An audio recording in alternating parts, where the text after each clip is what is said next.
Hello everyone, and thanks for joining us for our live webinar measuring Teams adoption made easy, why, how and what with our special guest Karoliina Kettukari. My name is Ivan and I'm a sales manager here at Syskit. Today we'll be joined by Karoliina as well as my colleague Hrvoje, who will be showing us a demo of Syskit Point after Karoliina's presentation. Many of you already know us as a company, but for those who don't, let me briefly introduce you to Syskit. Syskit is a software development company with more than 10 years of experience developing state-of-the-art solutions for SharePoint on-prem documentation and administration, as well as solutions for Microsoft 365 governance and auditing. We currently have 5 products, including our famous SP Docket for SharePoint on-prem documentation, as well as Syskit Point for Microsoft 365 governance and security. Before we start, just a few housekeeping rules. All registrants will receive a recording of the webinar within a few days. After Karoliina's presentation, which is coming up next, we will have a short demo of Syskit Point to show how it can help you measure adoption and give you an overview of most important usage metrics. We will then have a Q&A session with Karoliina, where you can ask any questions you might have. So please use the Q&A function on the right side of your screen to ask your questions throughout the webinar. Now, it's my pleasure to introduce Karoliina Kettukari. Karoliina is a modern work lead, advisor, and Microsoft MVP. Her passion is to empower every employee with smart use of digital technology. Her specialty is developing teamwork and internal communications with the help of Microsoft Teams. Karoliina is an active speaker at technology conferences and a co-host in 3 meetups. I will now give a warm welcome and turn things over to Karoliina. Karoliina, are you ready? Yes, I am ready, and I think you can see and hear me now. Yeah. Awesome, thank you, Ivan. So I will share my screen, and then we can get started. So welcome everyone to the Syskit webinar. I hope you've had a great day before, and I hope you will get some new inspiration about how and why can you measure Teams user adoption and what should you do with all the data you have been gathering. So as Ivan already told you, my name is Karoliina Kettukari and I come from Finland. It's actually super hot here in Finland at the moment. The sun is shining and it's about 25 degrees Celsius, which is like summer, hot summer here in Finland. So it's been a great day by far. And I work as a modern work lead in a Finnish company called Medlake, and we are a daughter company to another Finnish company called Futurize. And basically, everything I do revolves around developing teamwork and internal communications with teams and all these cool solutions and applications that there is in Microsoft 365. And yeah, I'm an active speaker in conferences and user groups. And I think I just counted, I had like 16 presentations in conferences during this first part of the year. And I also co-host these Teams-related user groups. So if you are interested, especially in user adoption, you can come and check out our ACM Teams Europe group. But I think that's enough about me. If you want to know more, you can always check out my website or contact me in LinkedIn or in Twitter. But let's get down to business.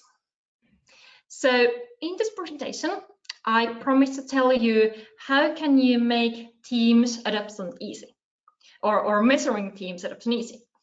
Because we have so many different solutions, we have so many different reports you can measure. You can basically measure every single click people do in M365 and in Teams. So there are lots of questions from my customers, from my clients, that why should I in first place measure Teams adoption and how can I do it? What are those reports I could utilize? And after I have gathered all that data, what should I really do with it? So my first half of today is answering to the question why. And this is also part of like Simon Sinek's presentation. He always asks 5 times why, and that's why we also start with the question why.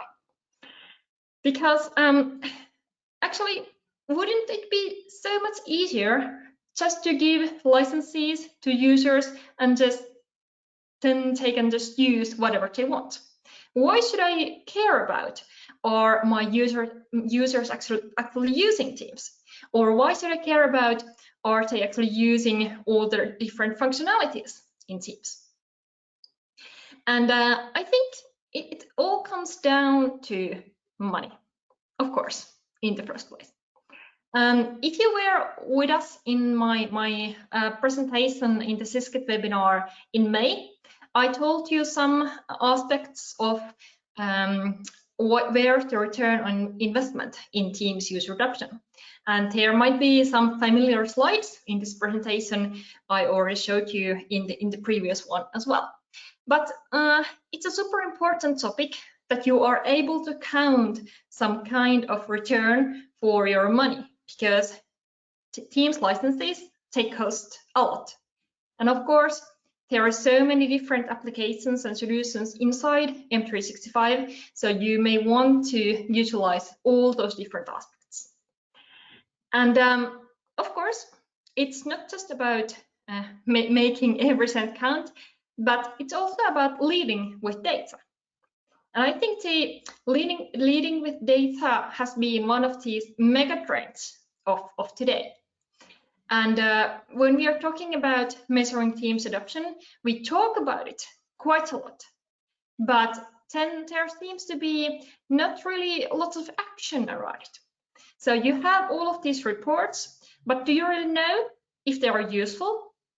And if your, for example, Teams monthly active usage is 67%, is it good or is it bad? Do you want it to go up? And then what? What to do with the numbers after that one? So how can you ensure that your investment really counts? And how can you be sure that you have succeeded in your project? Because usually we make all of those calculations before we decide to invest in something. So that's why we also need to measure if we have been succeeded. And you need to have some goals. And what are those goals you should have when we are thinking about measuring Teams adoption? So if you think about a couple of years back, it was relatively easy. There was just this one number everyone measured, and then we were happy if the number went up. And that number, of course, was the monthly active users. So this data is from one of my customer projects a couple of years ago. And in this project, this was a very typical Teams adoption project in Finland in 2018, 2019. So basically we started with nothing. We started with 0 usage. And then within time, we did trainings, we did coaching, we did Champions Network. And within 1 year, the usage of Microsoft Teams went up to over 80%. So this was actually a very successful project back in the days. So it took 1 year, and we were super happy that after 1 year, over 80% of the people were using Teams in their company. So this was very typical a couple of years ago, but you may all know what happened last year, 2020. You may have seen this picture in Twitter or in other social media. And the thing what happened was that in a day, in a matter of weeks, in a couple of months, all people started to use Teams in basically every company who had licenses for M365. And that actually was super fast transition. And it wasn't only here in Finland or here in Europe, but it was a worldwide transition. And it meant that just in a couple of months, the Teams worldwide daily active users went up with almost 100 million. So the thing is that now everyone are using Teams. So if the active usage rate was the only thing we measured back in the days, do we now actually need to measure something because everyone are using Teams?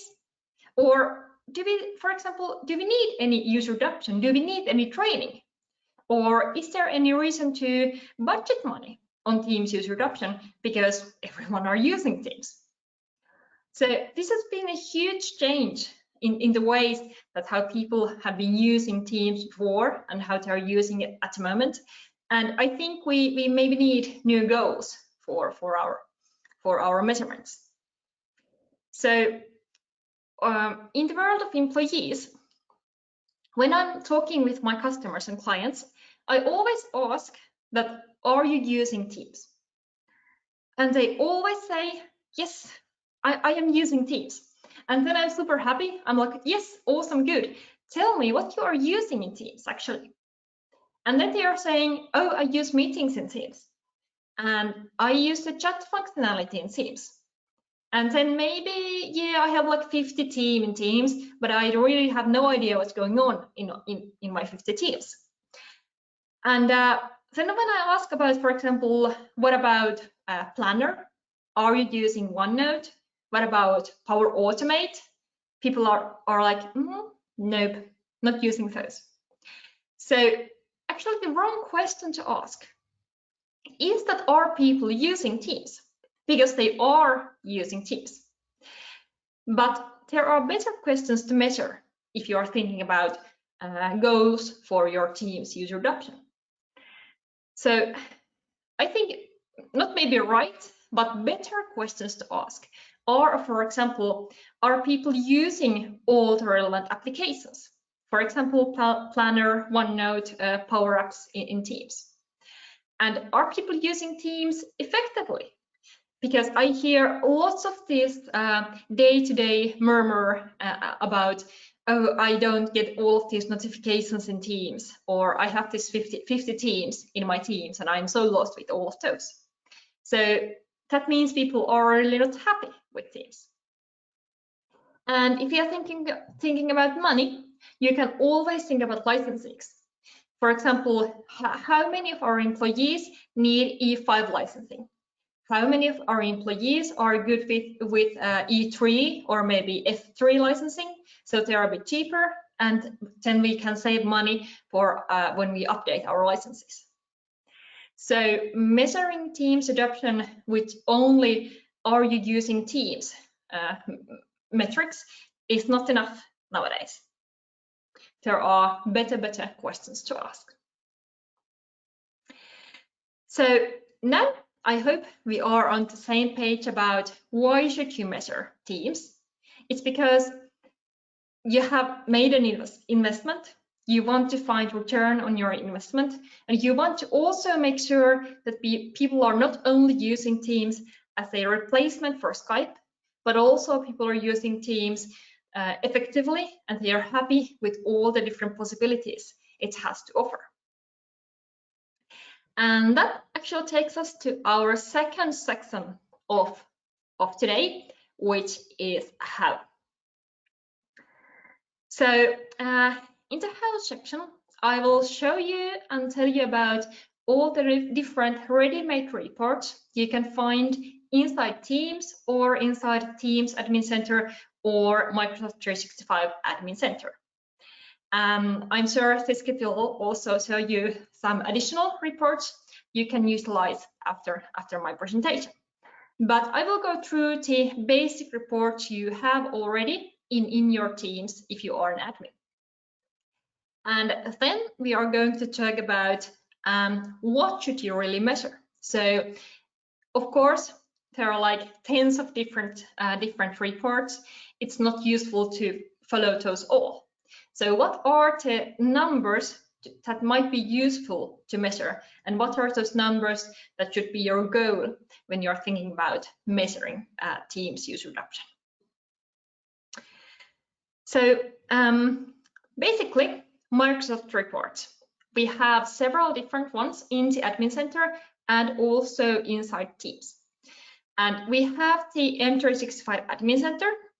We also have the M365 Usage Analytics, which is basically a Power BI package you can install in your Power BI tenant. We have Team Analytics in Teams. We have Teams Admin Center Analytics. We have Productivity Score. We have Workplace Analytics. And of course, we have Viva Insights, where is also some kind of reporting and insights available. And if these aren't enough, you can, of course, create your own reports with Power BI or utilize third-party solutions.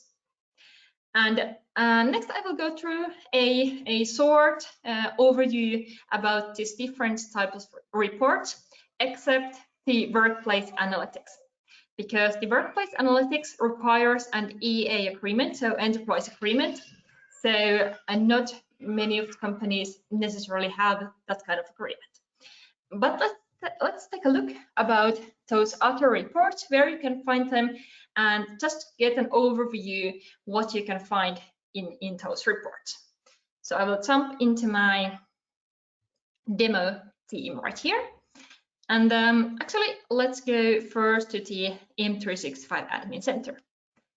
So, of course, when you are an admin, you can go to your admin center, and here in the left-hand navigation, you can find the usage reports. And the thing with admin center reports is that usually only IT managers have access to the admin center, but people who should utilize those reports could be, for example, from the HR or from communications department. So there might actually be a gap between who can access these reports and who might need these reports. But here in the M365 Admin Center, you can just check out the normal M365 usage reports. For example, how many active users you have per day and what solutions are they using. Here I am in my demo environment. So as you can see, we have not so many active users in here, but you can get an overview of what kind of data this report can offer to you. You can check the active users per application or per service. You can also see, for example, email activity, general Teams activity, and basically the overview of the different M365 applications. I see we have, for example, 45 files in OneDrive, and then we have 2,000 files in SharePoint.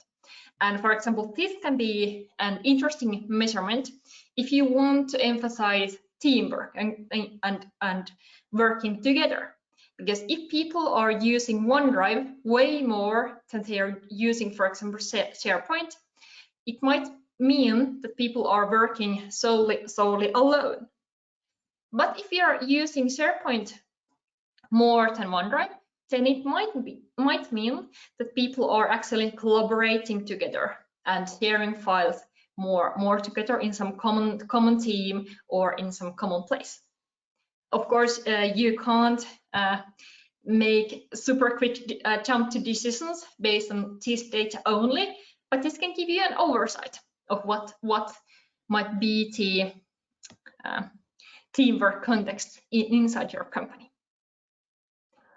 But we can also dig a bit deeper, and there we can utilize the usage analytics report. So if you go to docs.microsoft.com, you can find this article where you can find all of these installing instructions, but I will actually show this report inside Teams. So basically, when I'm in my team, I can, of course, embed Power BI reports in my tabs. And here in my modern work forum team, I have this tab called Usage Analytics. And this is all ready-made Power BI report by Microsoft. And this gives you an overview about all of these different solutions. It has a bit of similar data than the M365 Admin Center, but I'd say, as this also says, it's a bit of more like executive summary. So this could be a dashboard for the management, or for example, dashboard for the M365 steering group. So alone, these numbers may not mean anything. So it's more about how you interpret those numbers and what are your goals with these numbers. But if you have Power BI, you can install the package from tdocs.microsoft.com, and then you can, of course, show this to every people in your organization, depending, of course, if you have the licenses. And now, while we are in Teams, you can also check out reports inside your unique team. And if you are a team owner, you can, for example, click here into, we have Internet in Teams team, and here with the 3 dots, you can go to Manage Team. So only team owners can see these analytics inside your team. And every team has their own analytics, and you can, for example, choose the data range in here, or analytics for certain channels. And this is actually, I think, pretty useful data. If you have certain teams in your organization you want to take a closer look at, and you want to, for example, see that if people have been using your whole organization team actively. And here you can see, for example, how many users, applications you have in your team, how much data you have in your files inside your team, and what's the engagement rate for your single team. So how many posts are there, and the replies during this data range. And you can also see, for example, how many owners or members there are. It's a super quick way to see if you have, for example, lots of guests in your teams. And you can also see the dividend between active users and inactive users.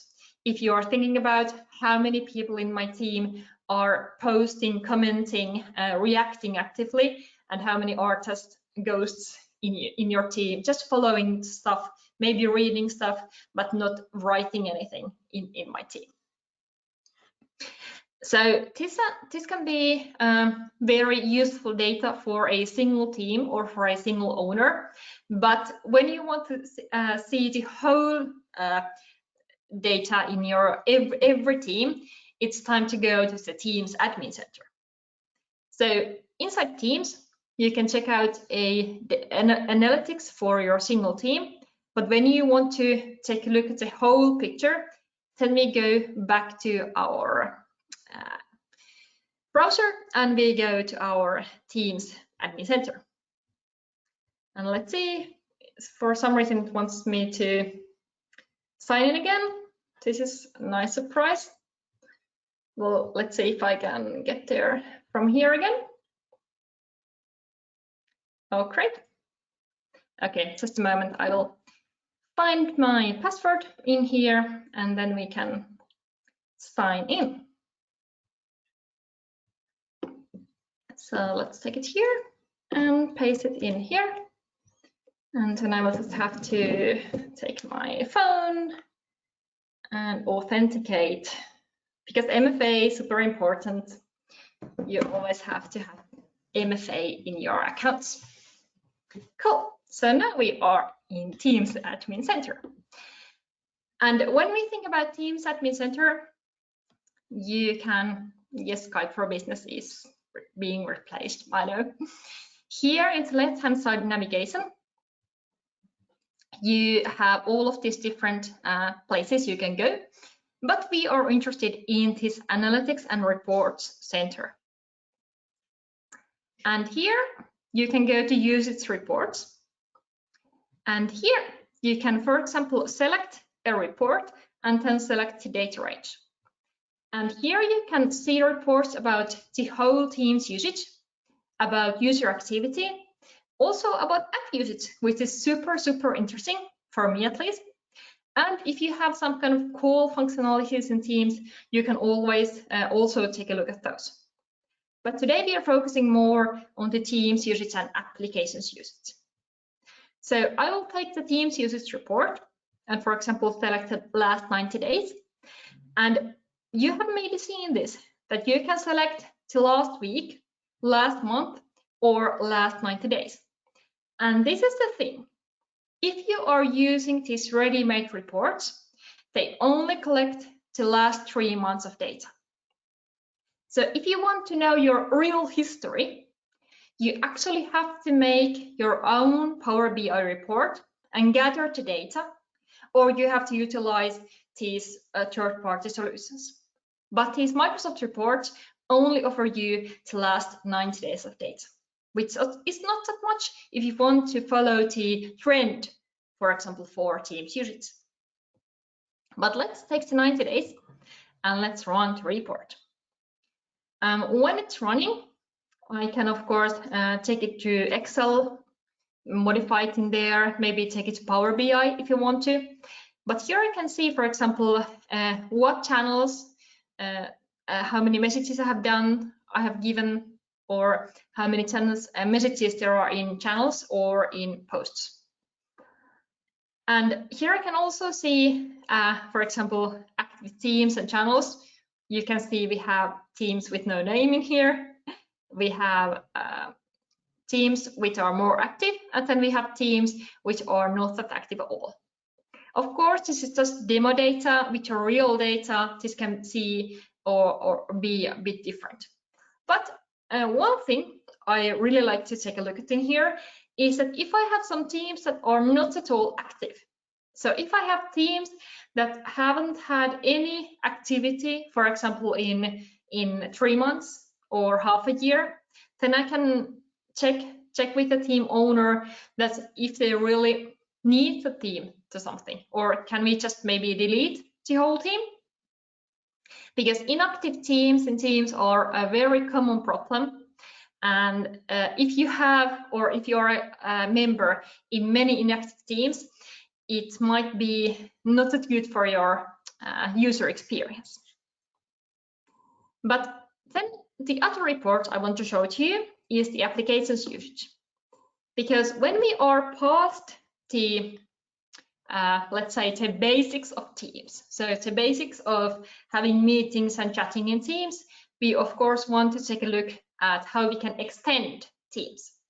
And with extending Teams, we usually are using applications. For example, approvals, bookings, what else we have in here? We have communities, Yammer, of course. We can have ready-made Microsoft applications, such as employee IDs. So this is a super interesting place to see what kind of applications your people are using, your teams are using, and are there some applications that are active in many teams, for example, because of course you can embed employee ideas for every team you have if you want to. It's not maybe useful, but you can do it. So this application report is also something you may want to be measuring, especially if you are already a bit advanced Teams user. Okay, then you have all of these reports with all of these numbers, but you can also take a look at productivity score.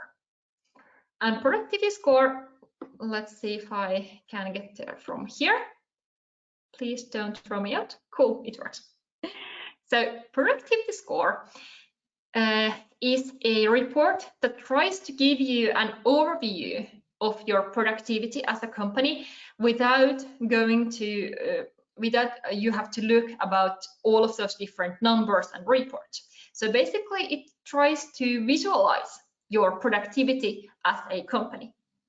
And the thing with the productivity score is that it's of course done by Microsoft.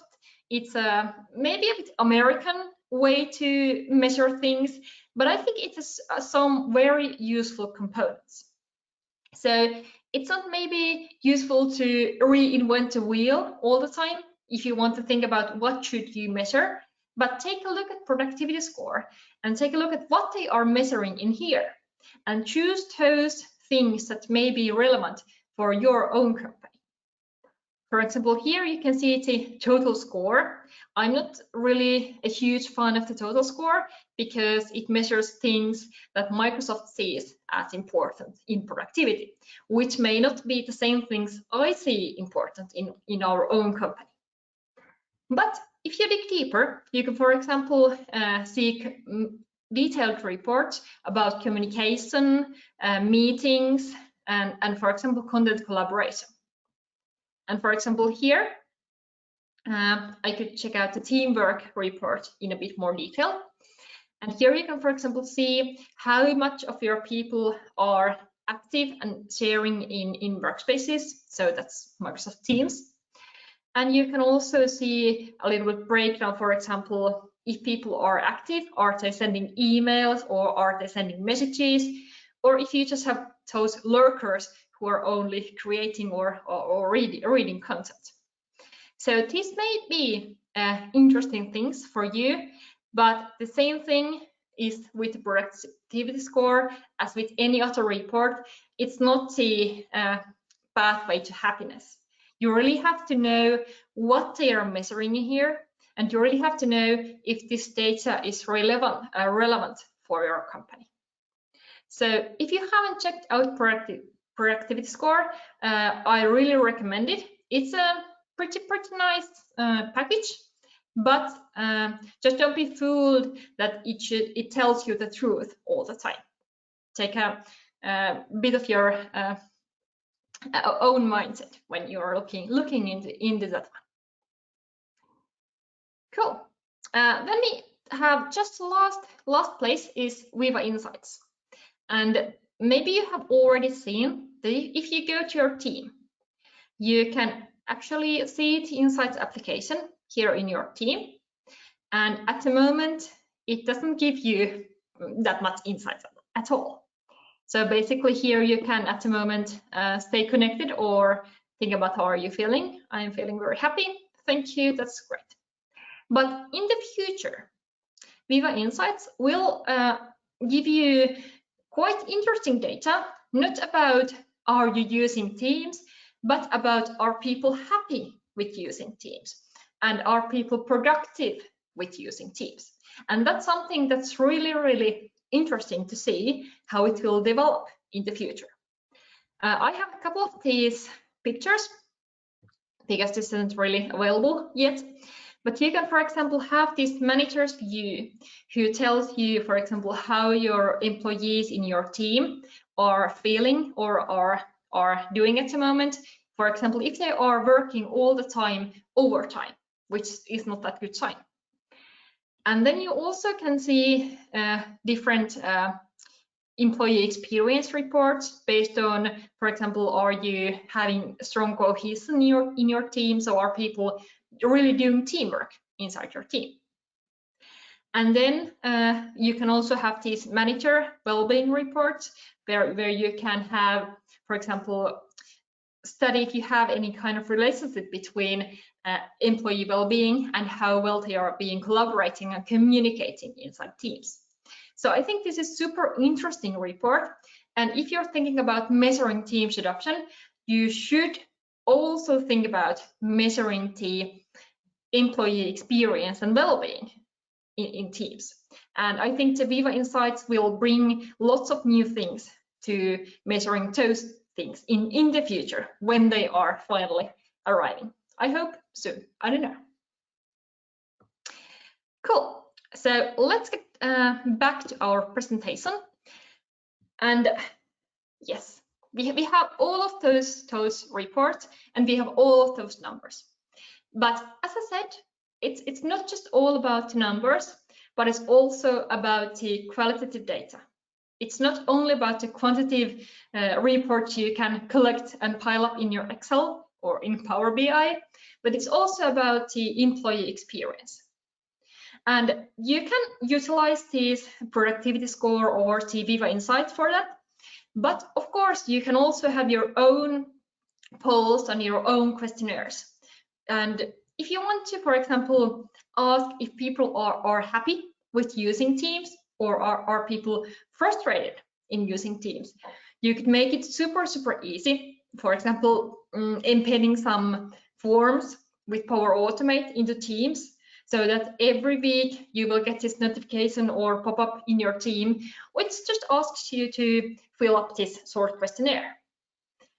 And one thing about, or one challenge in here when you want to measure qualitative data is that people understand it very differently. So there might be two people who think about the same way, but then the other one is having a wonderful day, and he or she will answer very highly into questionnaire. And then the other one who is maybe not having that great day may answer to the same questionnaire very low.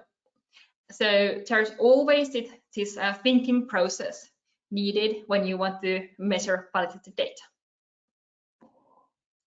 And we have so much data. We have all of these reports, and especially if we set up our own Power BI report, we can have this data for years and years to come.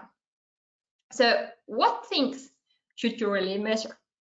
And this is a question so many of my customers ask in every project, that we have all of these things, but what are those goals we really need to have? And I think my answer to this is to make it as simple as possible. So do not try to measure everything. Do not try to have like tens of different reports, but have like 3 to 5 goals you want to have. Make those reports or get the data from somewhere and follow those numbers, for example, for 1 year, for 2 years. So don't try to measure everything at once, but set your goals. And first of all, you need to know what your overall goal is. So do you want to, for example, measure Teams usage in general? Or do you want to emphasize mobile work with Teams? Or do you want to emphasize teamwork in Teams? Because all of those different goals need different measurements. And here I have a couple of examples. You can utilize these, or you can, of course, create goals of your own. But one example is that if you are starting with implementing of Teams, so you are basically ramping up Teams, all the users don't have Teams licenses at the moment. So these are the things you could be measuring. So first of all, you can measure the amount of Teams chat and channel messages. Basically, you want to know that people are moving away from emails into Teams. So you want to have that communication active in Teams. Then the other thing you can measure is how many people have installed the mobile application, because that also tells you that people are actively using Teams, also with their mobile phones. And then the third thing you can measure is the general feeling. So are you happy? Are you frustrated? Is there something you want to have, for example, training about in Teams? So that could be the basic goal or basic set for when you are ramping up Teams. And then if you are a bit more advanced organization, you have all of these first things already done. Your users know how to use the basic things in Teams. Then you maybe want to have different goals. And then we can, for example, focus on team working. So focus on communication, collaboration, being active in Teams. And in this case, you could, for example, measure the amount of channel messages versus chat messages versus emails. And the goal in here could, for example, be to emphasize the channel messages. So we want to have as many posts in channels as possible. And we want that people are less using the chat and using the emails less. That could also be other way around, but usually when we want to focus on teamwork, so teams and channels are meant for teamwork. Then one thing you can also measure is the amount of inactive teams.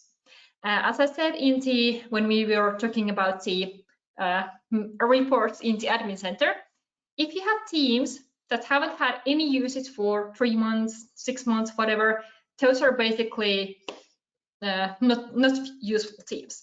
So maybe you can have some kind of automated process that you can send notifications to owners of those teams, and they can just ask if you want to still continue having this team or if you want to delete this team. So basically same kind of life cycle management you have maybe had with SharePoint sites or SharePoint workspaces before. And then the third thing is you can measure active users in applications. And that was also in the one report I showed you earlier.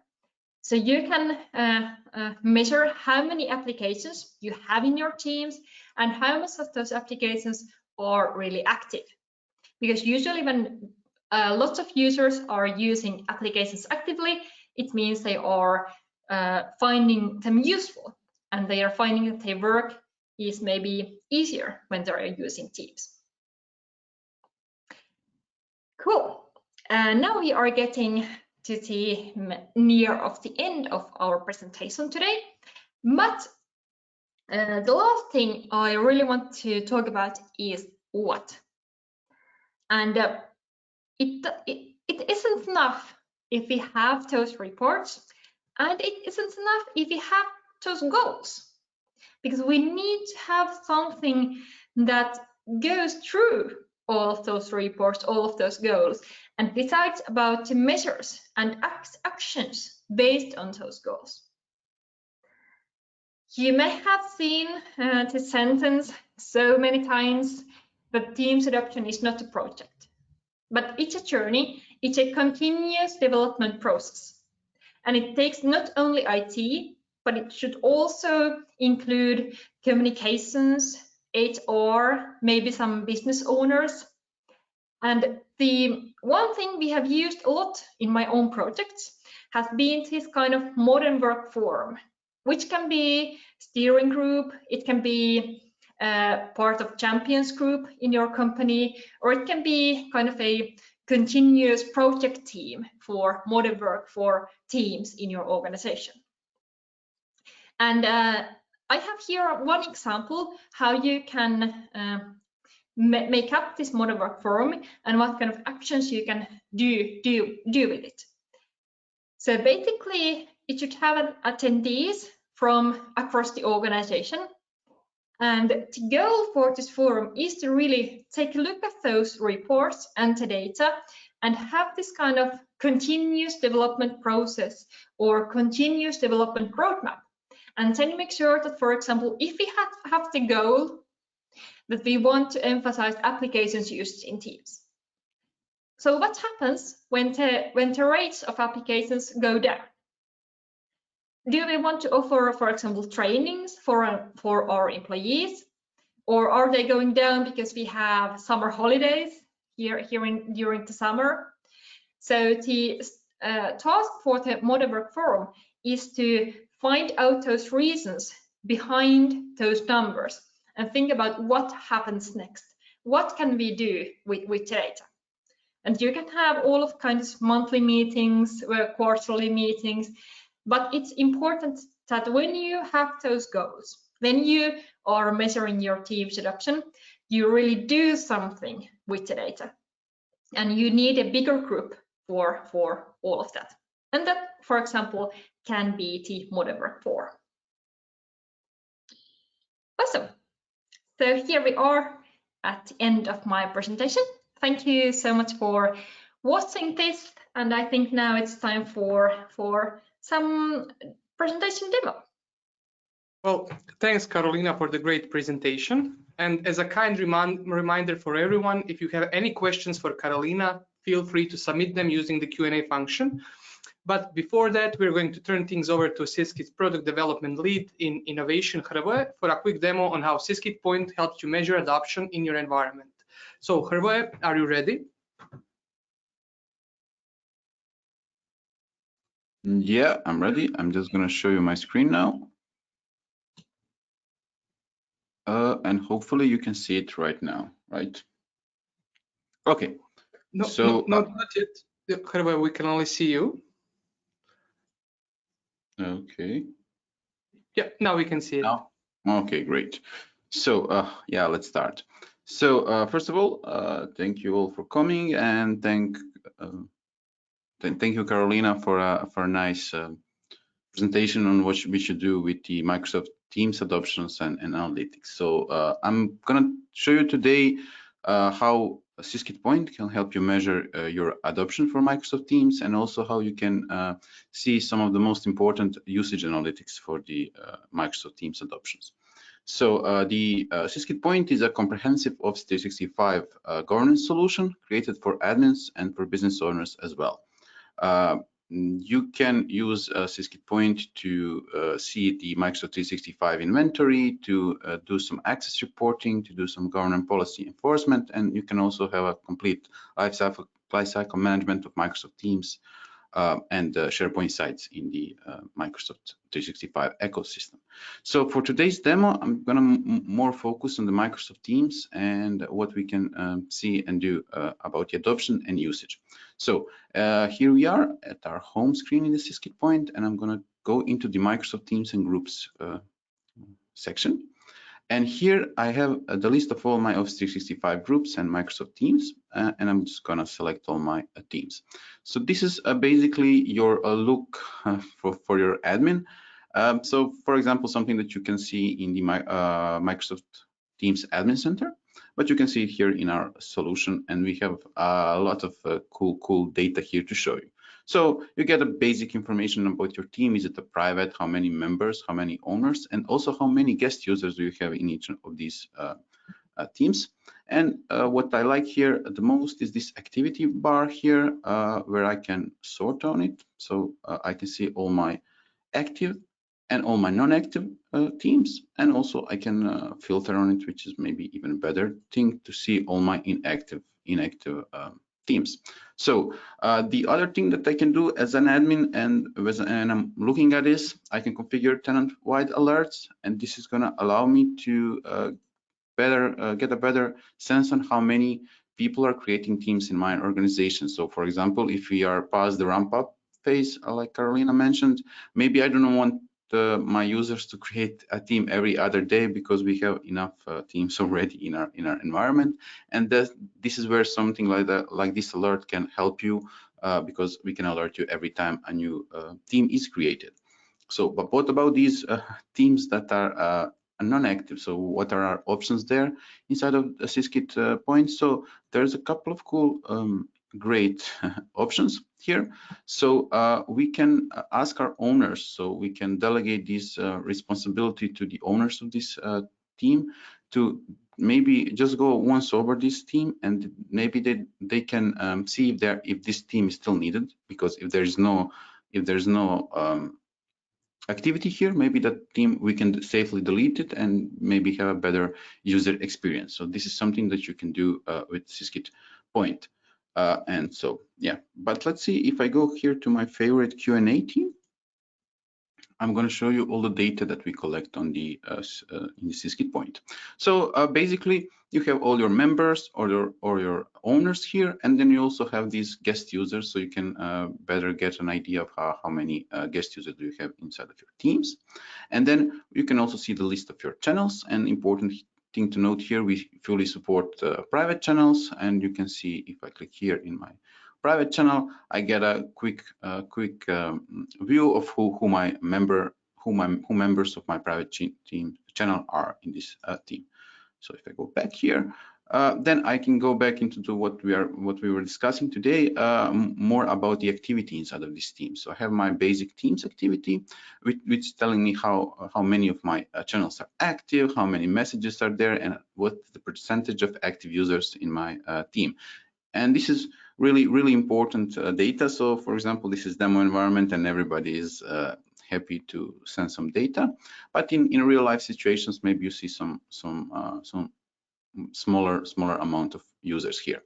So what is better in Syskit Point, you can get a idea of who the users are and how active are they. So if I go here, view all, I can see all my activity inside of this team from the users, and this is basically how many messages were sent by users in this team.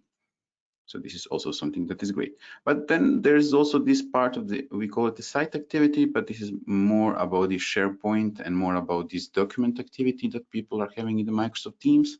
So are people using Teams to their best extent? Are they using teamwork capabilities to collaborate on different documents, to see different pages? And this is also something that you can see here in this view, We get a number of unique visitors, so how many people actually access the documents and pages inside of your team, and how many times, and what was the last activity recorded. So you get a better sense of how the site, and so how people are using your Microsoft Teams, but you also get an idea of how they're using SharePoint site inside of that team. So this is a way to do that. Yeah, so these reports are something that you as an admin can see, but also you can delegate this to your owners so they can see the same reports, and then also see if they want to archive, delete, or if they want to recertify these teams. So in that way, you can delegate your responsibilities to the end users, to the business users who are actually using this team to better see that.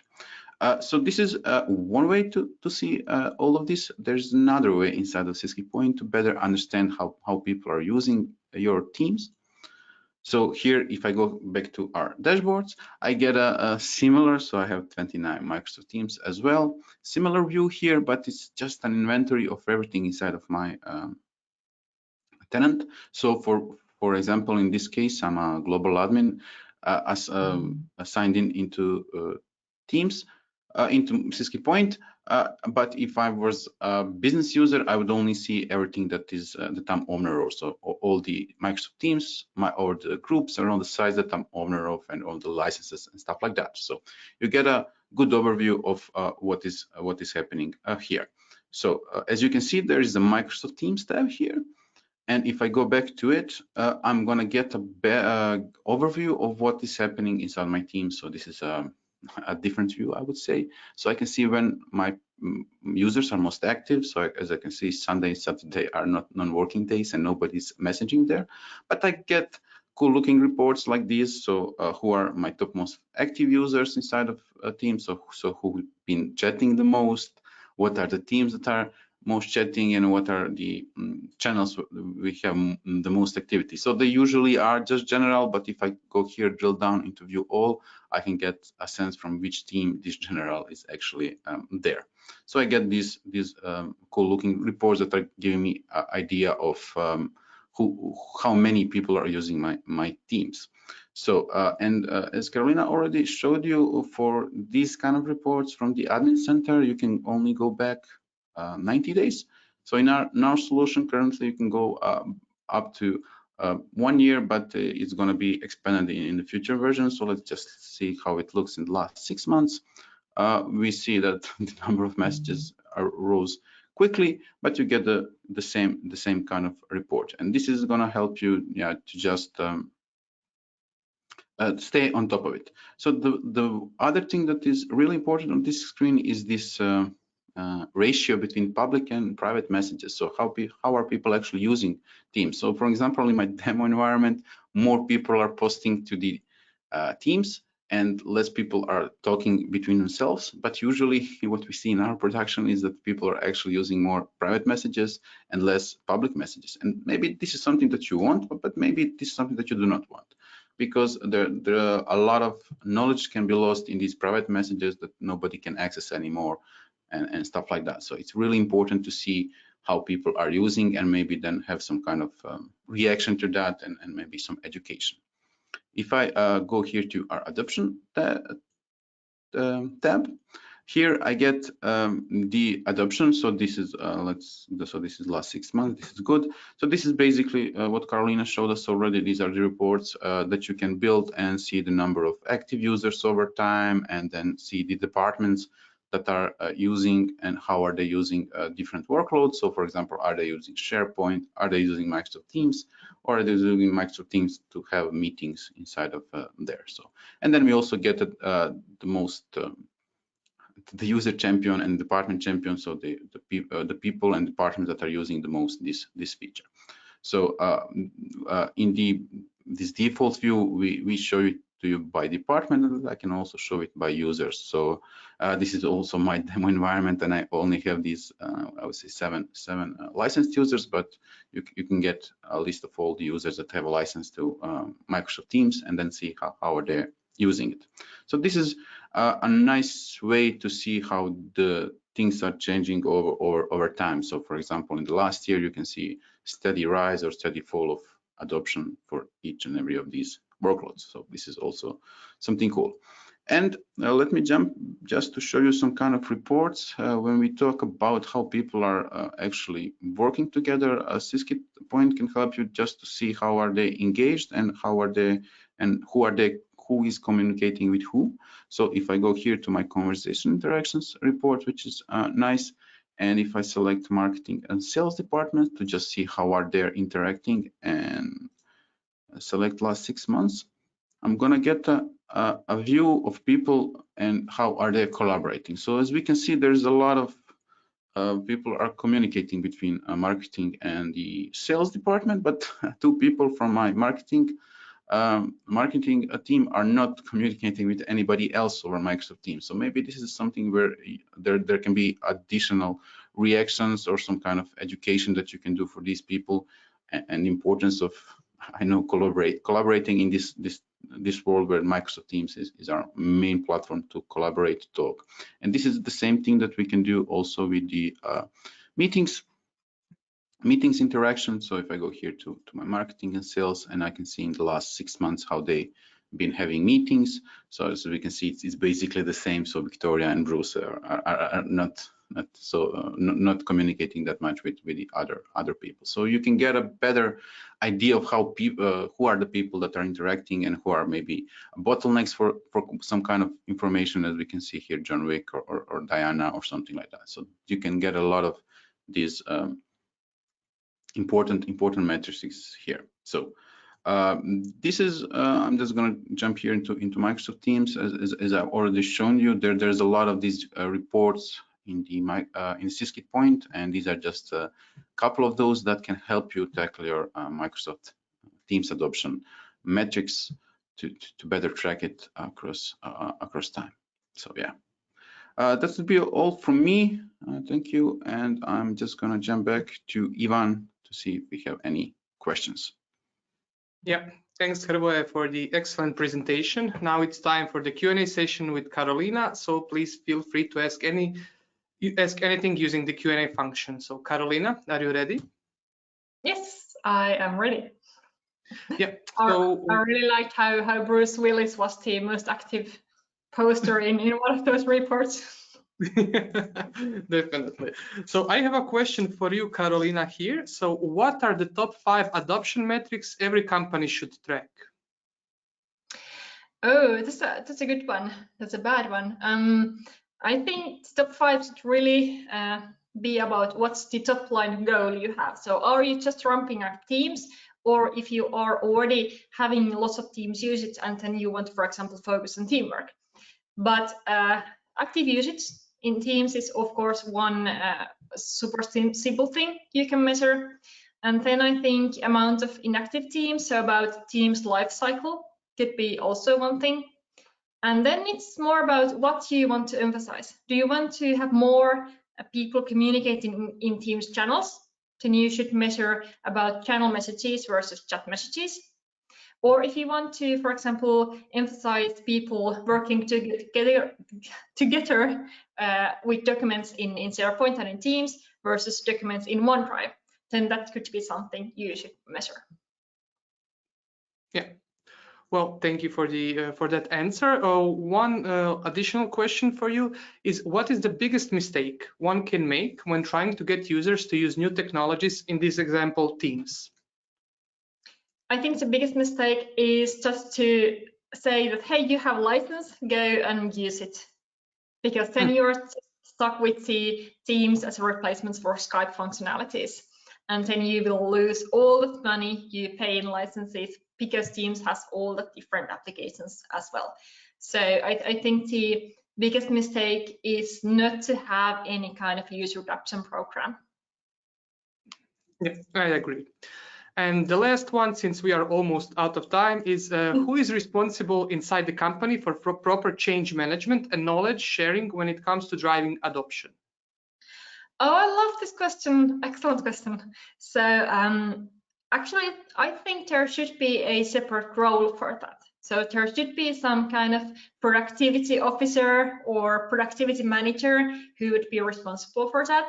But it could also be the combination of someone from IT, someone from communications, and someone from HR. Yeah, very good answer. Thank you. And I think we are done for today. So once again, thank you all for joining us for today's webinar. We'd like to thank our special guest, Karoliina Kettukari, for today's insightful presentation. And as mentioned, everyone who's registered for this event will receive a recording of this webinar within a few days. And if you have any further questions about our solutions, or about Syskit Point or any of the products, please reach out to us at sales@syskit.com. So it was a pleasure having you all here, and see you next time. Bye. Thank you. Bye-bye. Bye.